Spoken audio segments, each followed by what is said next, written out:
Kita harus berani memang. Tapi ada satu syarat saya. Kalau saya kembali, kita harus memanggil Joko kembali ke perusahaan.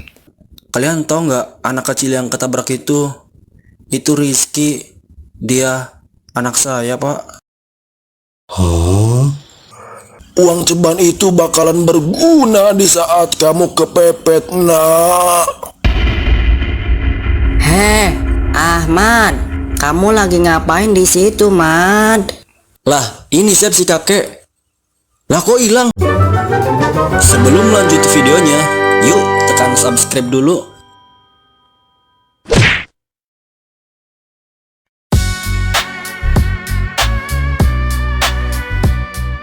Gua harus segera mempengaruhi si Joko nih. Kalau enggak, bisa gawat ini. Bandi datang dengan ambisi tinggi. Niatnya ingin kembali menguasai segalanya. Tapi kenyataan menunggu dengan kejutan yang tak ia sangka. Hah?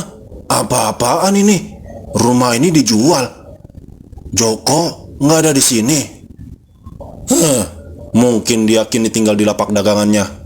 Rupanya udah kembali miskin dia.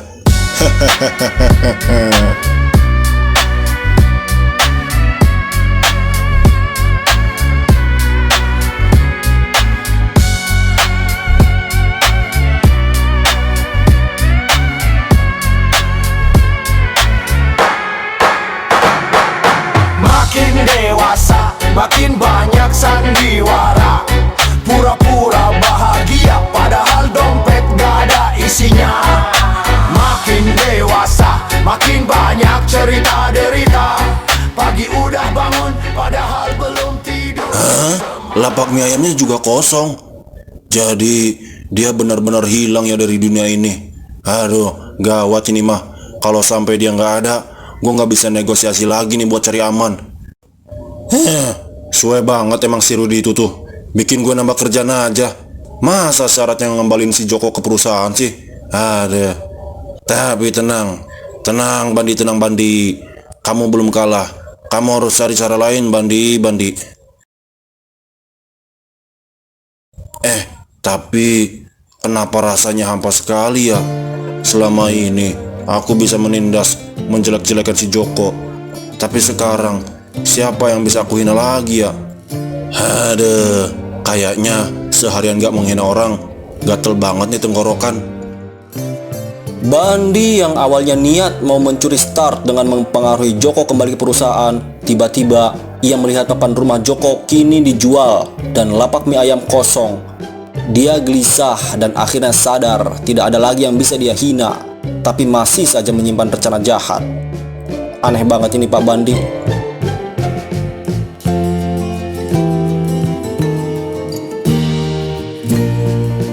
Joko, aku harap kamu tidak keberatan kita datang langsung. Kami ingin bicara soal masa depan. Dan ada kesempatan yang mungkin menarik bagi kamu. Saya benar-benar kaget Pak Hartono dan Pak Rudi tiba-tiba datang ke tempat saya. Ini kedengarannya seperti tawaran pekerjaan. Tapi mohon maaf Pak, saya sepertinya tidak tertarik kembali ke perusahaan yang dulu. Mengingat saya sudah mulai merintis usaha baru mie ayam ini bareng teman saya Pak. Ini bukan tawaran biasa, Joko. Kami ingin kamu bergabung kembali ke cabang luar negeri dengan sistem baru lebih transparan dan kesempatan untuk memimpin inovasi, Joko. Memulai kembali di cabang luar negeri. Ini serius Pak Hartono? Sangat. Ini sangat serius. Kami ingin memastikan semua berjalan dengan benar. Tanpa gangguan seperti Bandi, dan Pak Joko bisa memulai babak baru.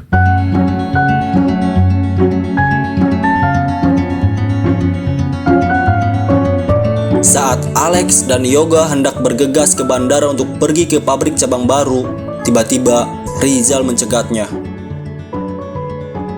Mobil tidak pernah dibawa ke bengkel. Anak-anak di lapangan tahu warna mobilnya. Aku tahu jadwal kalian. Dan ban itu, ban yang sama. Rizal, kami nggak tahu itu anakmu, Rizal. Kami panik, Rizal. Kami kira itu cuma luka ringan.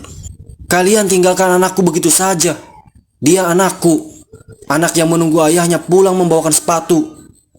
Kalian nggak pantas diampuni. Cukup. Jangan hancurkan semuanya di akhir.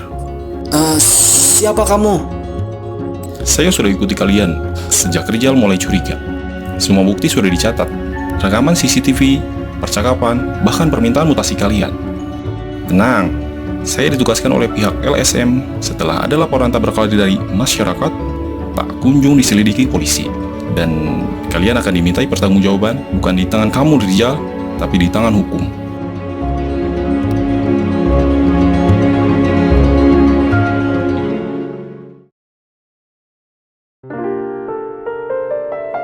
Di balik semua kekosongan yang Bandi lihat, ada rahasia yang tersembunyi. Hartono yang selama ini berpihak pada Bandi ternyata punya rencana lain.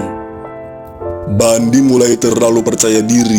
Dia pikir semua ada di tangannya. Padahal ayah sudah tahu semua rencananya. Jadi selama ini ayah pura-pura mendukung dia. Dia pikir ayah diam karena setuju. Padahal ayah mengamati setiap langkahnya, setiap rencana busuknya. Kadang membiarkan orang melakukan kesalahan semakin semrawut jauh lebih efektif daripada mengingatkan mereka. Itu baru pelajaran yang lebih menyakitkan. Bagi ayah, itu pembalasan yang sempurna. Maaf Pak Hartono, artinya Pak Bandi belum tahu kalau kita punya langkah selanjutnya. Tentu saja Joko, kita satu langkah di depannya. Bahkan setiap manuver, setiap rencana untuk menghancurkanmu sudah ada dalam catatanku. Wow, berarti Bandi benar-benar akan terkejut nanti. Lebih dari itu Rudi, dia akan merasa semua kendali ada di tangannya. Tapi justru itulah kelemahannya. Kesombongan selalu menjadi musuh terbesar. Jadi strategi kita selanjutnya bagaimana Pak? Kita tunggu sejenak. Biarkan dia menaruh rasa aman yang palsu di hatinya.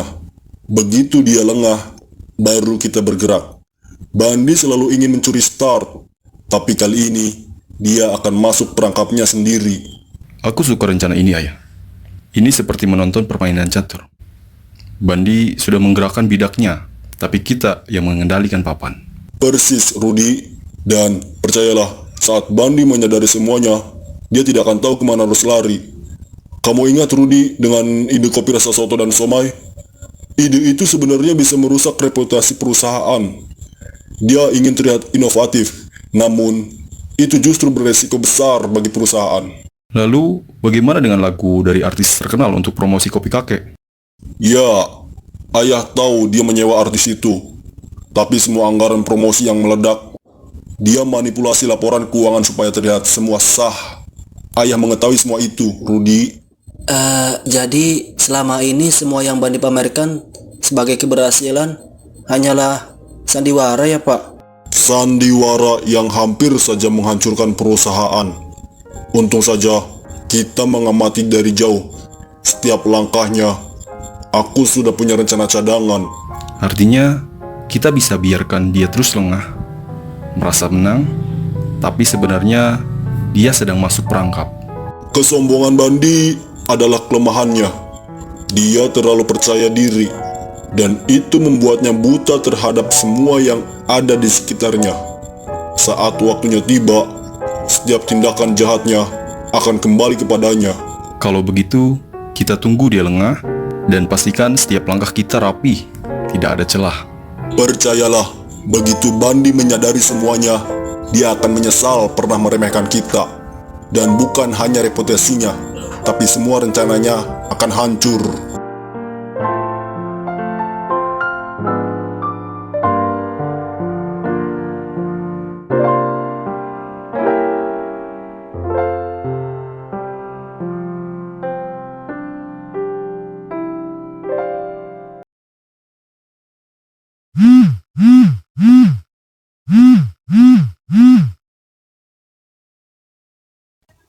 Halo, John, ada apa?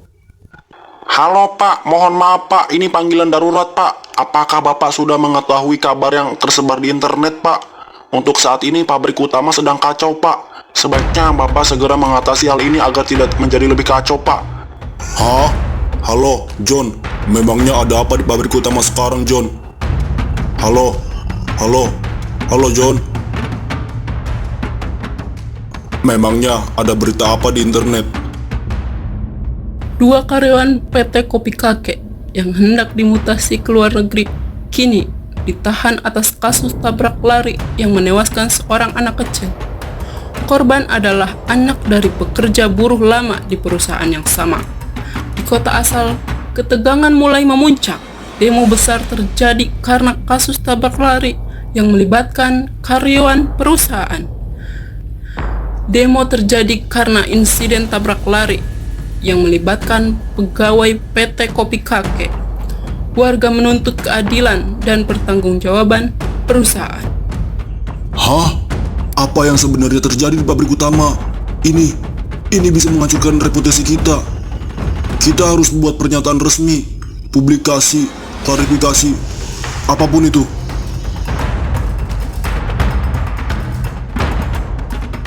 Halo, John. Apa yang sebenarnya terjadi di pabrik utama? Berita ini cepat sekali menyebar luas, Pak. Tagar kopi pembunuh, tabrak lari kopi kakek, trending di media sosial, Pak. Beberapa pelanggan merekam video membuang produk kopi kakek dari rak, Pak.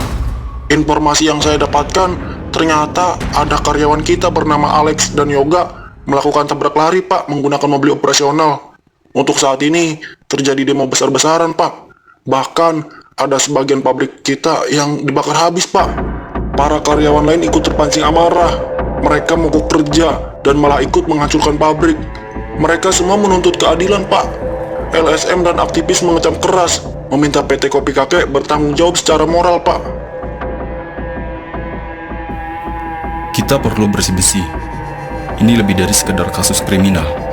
Ini tentang nilai kemanusiaan. Saya akan minta Pak Rizal untuk berbicara di depan media. Dia korban, dan suara dia mungkin bisa meredam amarah publik. Mengapa bisa ada pembunuh di perusahaan kita? Ini bisa berbahaya kalau Bandi masih di dalam.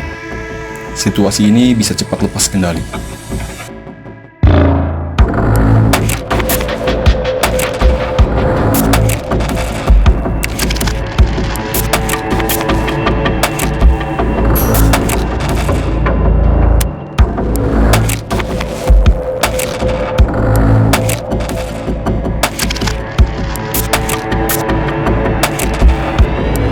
Chaos ini menjadi celah bagi Bandi, kesempatan untuk keluar dari perusahaan dan menghancurkan semua bukti.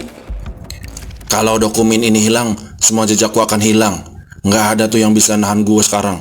Parah, kacau ini perusahaan. Gue harus segera mengundurkan diri dari perusahaan ini biar aman nih.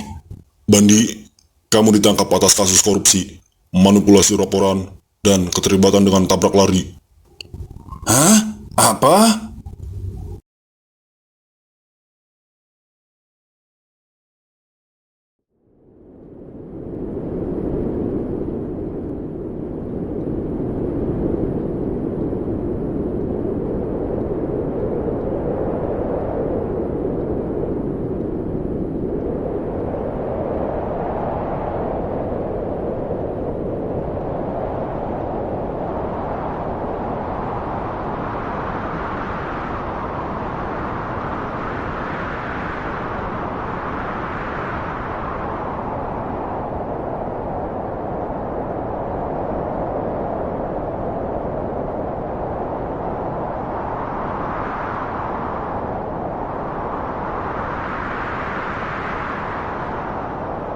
Ayah, semua aku lakukan demi menebus kesalahanku.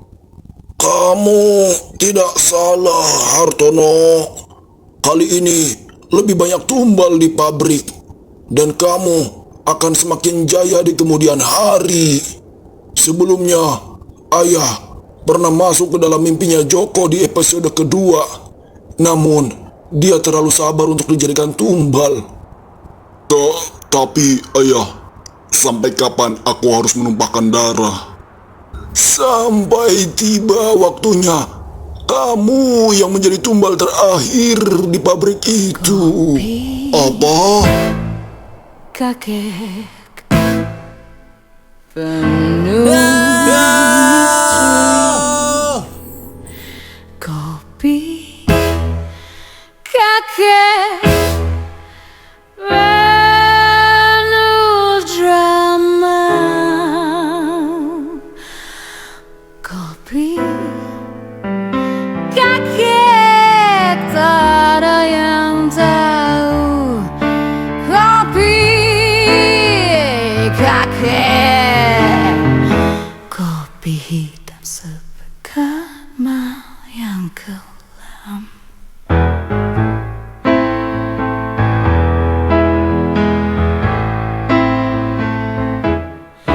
Kopi kakak penuh misteri. Kopi kakak penuh drama. Kopi kakak tiada yang tahu. Kopi kakak, kopi hitam sepekat mau